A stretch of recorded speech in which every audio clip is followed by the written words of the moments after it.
আজকে আমার 18 বছর পূর্ণ হয়েছে, এখন আমি বিয়ের জন্য একদম পারফেক্ট, আমাকে বিয়ে দাও। নির্লজ্জ মেয়ে, নিজের বিয়ের জন্য কেউ এভাবে পাগল হয়? হ্যালো ঘটক সাহেব, আমি শরীফ চৌধুরীর ছেলে নিবিড় চৌধুরী বলছি। হ্যাঁ বাবাজি, আমি চিনতে পেরেছি, বলো। আচ্ছা আপনারা কি করছেন বলুন তো? কত রিক্সাওয়ালা ভ্যানওয়ালা এলাকার পাতি মাস্তানদের পর্যন্ত বিয়ে হয়ে যাচ্ছে, অথচ আমার মতো এরকম ভদ্র একটা ছেলের বিয়ে হচ্ছে না। ভালো মতো একটা সুন্দরী মেয়ে, স্মার্ট মেয়ে যদি পাই আমি তোমাকে ফোন দেবো। আমি রশিদ খানের একমাত্র মেয়ে, আমার বয়স 18 হয়ে গেছে। আলহামদুলিল্লাহ। এখন আপনি আমার জন্য ছেলে দেখেন তো, আমি বিয়ে করব। দাঁড়াবে, দেখো কি হ্যান্ডসাম, কি সুইট, এটাই আমার পছন্দ হয়েছে। আপনি ওর সাথে কথা বলেন, সবকিছু সুসংবাদ আছে বাবাজি, পাত্রী পাওয়া গেছে। পাত্রী খান বাড়ির একমাত্র মেয়ে, তোমার ছবি দেখে তো সে খুবই পছন্দ করছে। আরে ভাই, তো খুবই ভালো খবর। কেমন আছেন আপনি?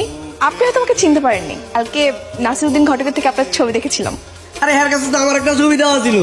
আপনি কি রাজি আছেন? হ্যাঁ, আমি এক পায়ে রাজি। কেমন আছেন? কে আপনি? কেন আপনি আমাকে চিনতে পারেননি? আপনাকে কি আমার ছবি দেখানো হয়নি? আপনার ছবি আমাকে কেন দেখানো হবে? রিমি, তুই কি এই ছেলেকে পছন্দ করেছিলি? না। রিমি কেমন আছো? রিমি, তুই এই ছেলের ছবি আমাকে দেখিয়েছিলি না? আমি বুঝতে পারছি, এখানে একটা মিস আন্ডারস্ট্যান্ডিং হয়ে গেছে।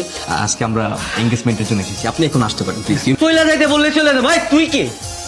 তুই তুই তুমি ভেবেছো কি তুমি সবসময় তুই বলবে আর আমরা কি চুপ করে বসে থাকবো? আমিও তোমাকে তুই বলতে পারি, তুমিও একটা তুই। আচ্ছা, তুমি তো আমাকে পছন্দ করো, ভালোবাসো, তাই না? অবশ্যই ভালোবাসি, অবশ্যই পছন্দ করি। যদি ভালোই না বাসতাম, পছন্দ যদি না করতাম, আমি কি এখানে আসতাম? বোকা মেয়ে। তাহলে এখন আমাকে প্রপোজ করো। এত কোনো অ্যারেঞ্জমেন্ট নেই, আমি কিভাবে? সেদিন তো শোয়েবের কোনো প্রিপারেশন ছিল না, তারপরে তো গোলাপের বদলে ও আমাকে কত সুন্দর একটা ডাব দিয়ে প্রপোজ করেছিল। ঠিক ডাব দিয়ে কেউ প্রপোজ করে নাকি? How weird. কি ব্যাপার, তুমি এখন অনলাইন কি করতেছো? না, এমনি এমনি একটু কথা বলতে আসছিলাম আর কি। চলো না আমরা বাইক দিয়ে ঘুরি। হ্যালো রিমি, আজকে তুমি যে কাজটা করছো মোটেও ঠিক করো। তুমি আমার সঙ্গে ডেটে আসছো, ভালো কথা। তুমি আমার সঙ্গে ডেটে এসে আরেকটা কোথাকার কোন থার্ড পার্সন ছেলের সাথে বাইক করে চলে গেছো, তারপর আমার সামনে দিয়ে।